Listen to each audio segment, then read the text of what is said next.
While Donald Trump unleashes a new wave of tariffs aimed squarely at Japan, South Korea, and a dozen other countries across Southeast Asia, behind the scenes another story is unfolding, less dramatic perhaps, but no less consequential. While cameras focus on trade letters and punitive rates, two of America's closest allies are tightening their own bond. This week, Canada and Japan quietly signed a landmark agreement that allows for the exchange of classified national security information, laying the groundwork for deeper defense, industrial, and economic coordination. It's not just a diplomatic handshake, this deal signals a shift. As Washington turns inward with tariffs and trade threats, Ottawa and Tokyo are building outward, toward a shared vision of Indo-Pacific stability. And as tensions rise across global supply chains, this bilateral alliance may prove to be one of the most strategically timed moves of the year. On Monday, President Donald Trump issued formal notifications to 14 countries informing them of new punitive tariff rates set to take effect on August 1.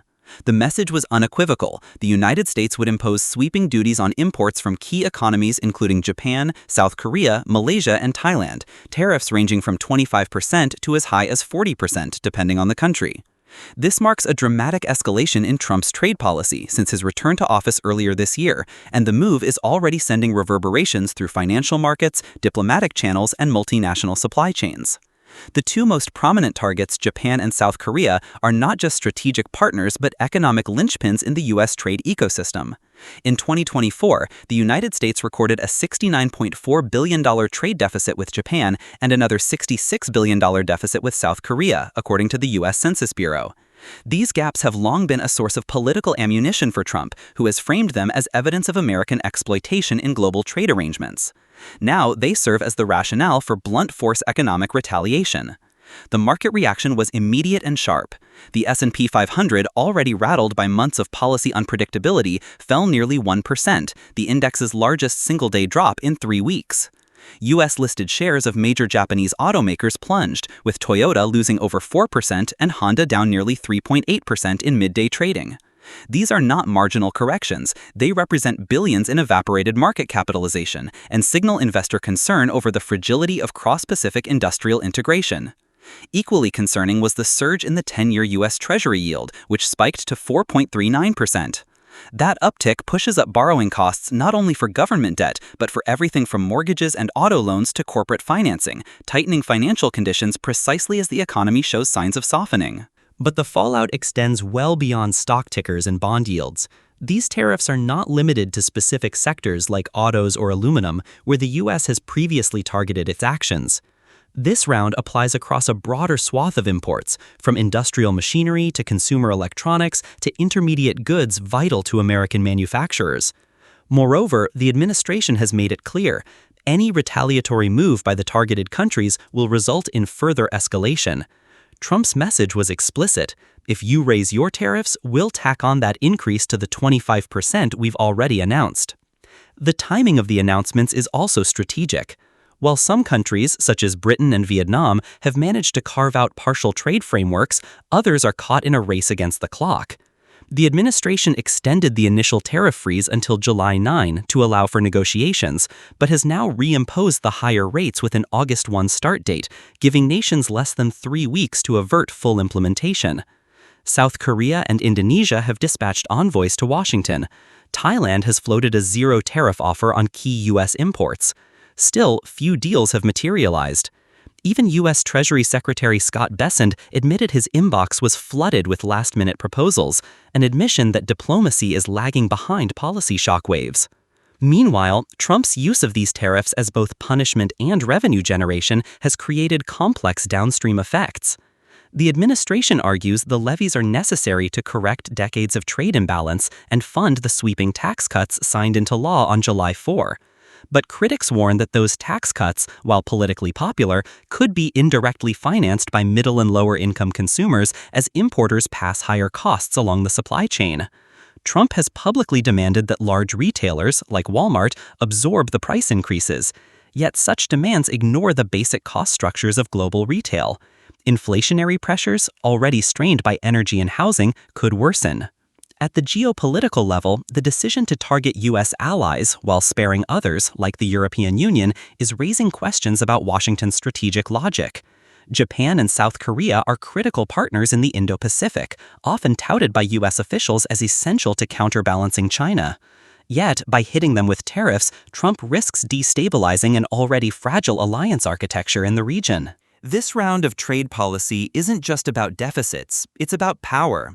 By asserting unilateral control over tariff policy, the White House is signaling its willingness to abandon multilateralism in favor of bespoke transactional arrangements.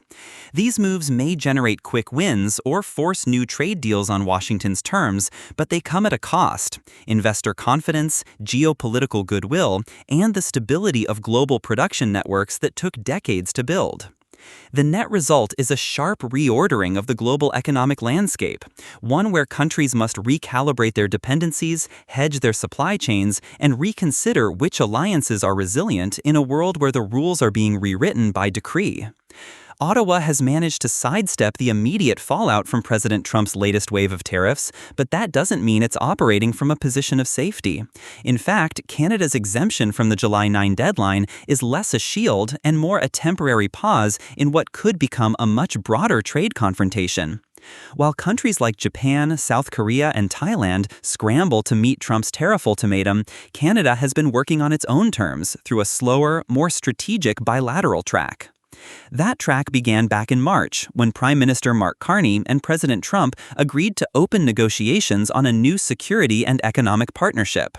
Unlike the sudden imposition of tariffs that other countries have faced, Canada was given until July 21 to strike a comprehensive deal. That deadline still looms large, and there's little public detail about what the final agreement might look like. What is clear, however, is that Canada's strategy hinges not on confrontation but on containment, managing its exposure while quietly building alternatives. Even so, Canada is far from untouched. Despite being spared the full brunt of Trump's July tariff hike, it still faces significant economic headwinds from earlier rounds. Fentanyl-related exports have been hit with a 25% tariff, a move that falls under the umbrella of national security concerns but has real commercial implications. Energy exports, particularly those that don't align with Canada's obligations under the Canada-US-Mexico Agreement, are being taxed at 10%. The same goes for potash, a key Canadian export in global agricultural supply chains. And long-standing sectoral tariffs remain in place on steel, aluminum, and automotives, industries that are deeply integrated into the North American manufacturing ecosystem. This means that while Ottawa avoids the latest round of headlines, the structural pressure on its trade position with the United States continues to build. Canada's auto sector, for example, relies heavily on cross-border supply chains, with parts and vehicles often crossing back and forth multiple times before reaching the end consumer. Any tariff, even if narrowly applied, disrupts that system, raising costs, reducing margins, and complicating logistics. The same logic applies to steel and aluminum, both of which are central not just to Canadian exports, but to its own construction, infrastructure, and defense sectors. Still, Canada's calculus appears to be different from that of other U.S. trade partners. Rather than launching retaliatory measures or flooding Washington with last-minute proposals, the Canadian government has chosen to remain measured, even quiet. In part, this reflects Ottawa's diplomatic strategy, one that aims to preserve goodwill ahead of the July 21 negotiation deadline. But it also reflects a deeper, long-term pivot. As Trump's America continues to destabilize multilateral trade norms, Canada is hedging. It's laying the foundation for diversified trade routes, broader energy partnerships, and security alignments that don't rely solely on Washington. One of the clearest signs of that pivot came just days after Trump's tariff letters were issued, when Canada signed a classified information sharing agreement with Japan. That agreement, while framed as a security accord, opens doors for defense cooperation, sensitive technology exchange, and industrial alignment, all of which could reduce Canada's economic reliance on the U.S. over time.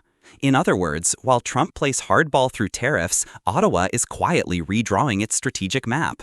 So yes, Canada may appear exempt, for now, but beneath the surface, it is adapting to a new geopolitical reality, one where economic survival doesn't come from confronting Washington, but from outmaneuvering it. On July 8th, Canada and Japan formalized a pivotal agreement that extends well beyond symbolic diplomacy.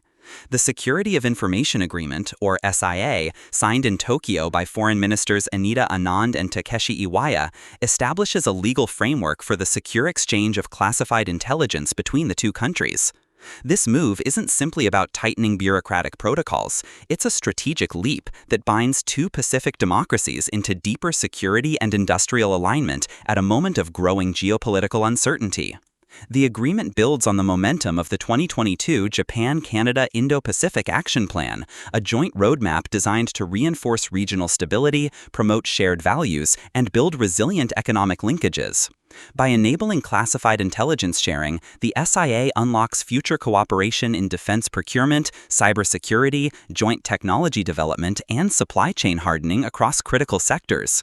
While the document itself doesn't specify the scope of future exchanges, it provides the necessary infrastructure, legal, technical, and political, for those channels to open.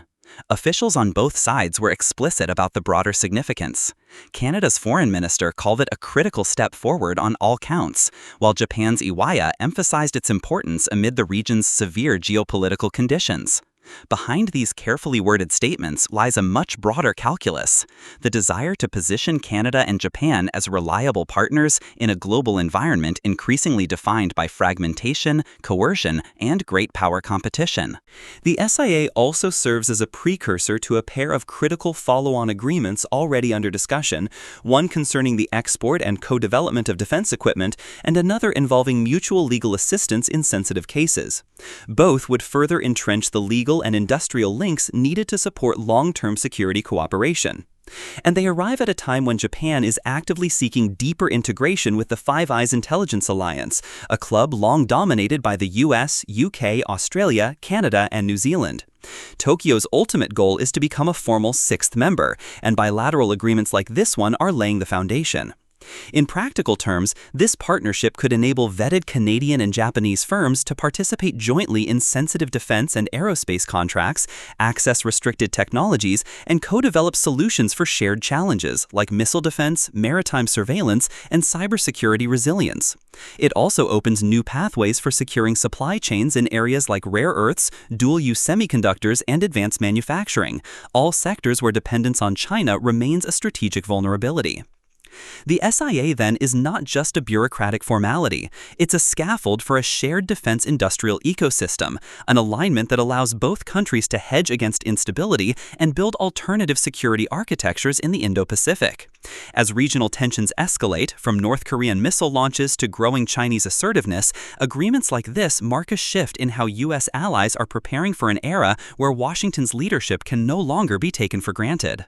Canada's emergence as a critical energy supplier to Asia has taken a material leap forward. On June 30th, LNG Canada, a $40 billion joint venture located in Kitimat, British Columbia, formally began operations. Less than a week later, the first liquefied natural gas shipment was en route to Japan aboard the 174,000 cubic meter Puteri Sijinjong vessel operated by Malaysia's state oil firm Petronas. For Japan, this shipment wasn't just an energy delivery. It marked the start of a long-anticipated diversification strategy aimed at reducing dependence on politically unstable suppliers and ensuring a resilient fuel stream for the decades ahead. The LNG Canada project is one of the largest energy infrastructure undertakings in Canadian history. Its current nameplate capacity stands at 14 million metric tons per annum, but feasibility studies are already underway to double that figure to 28 MMTPA. The facility sources gas from northeast British Columbia and leverages hydroelectric power from the BC Hydro grid, making it one of the lowest emission LNG plants in the world. Its greenhouse gas intensity is estimated to be roughly 35% lower than even the most efficient existing LNG facilities globally, and about 60% below the worldwide average. That distinction is not just about optics, it's about competitiveness in a future where carbon-adjusted trade, ESG scoring, and climate-aligned finance are becoming critical to market access. Ownership of LNG Canada reflects its strategic importance in the Indo-Pacific. Shell holds the largest stake at 40%, followed by Petronas at 25%. Japanese trading house Mitsubishi and China's PetroChina each own 15%, while Korea Gas holds the remaining 5%. This multinational shareholder structure is designed not only to share the capital burden, but to guarantee that each participant secures a proportionate offtake of LNG shipped directly to their respective domestic markets. For Canada, this project and others like it is a springboard. The country is positioning itself as a North Pacific energy hub capable of supplying not just natural gas, but also hydrogen, critical minerals, and rare earths. As Japan invests in clean tech, electric vehicles, and battery production, its industries will depend on reliable access to lithium, cobalt, and nickel, resources Canada holds in abundance.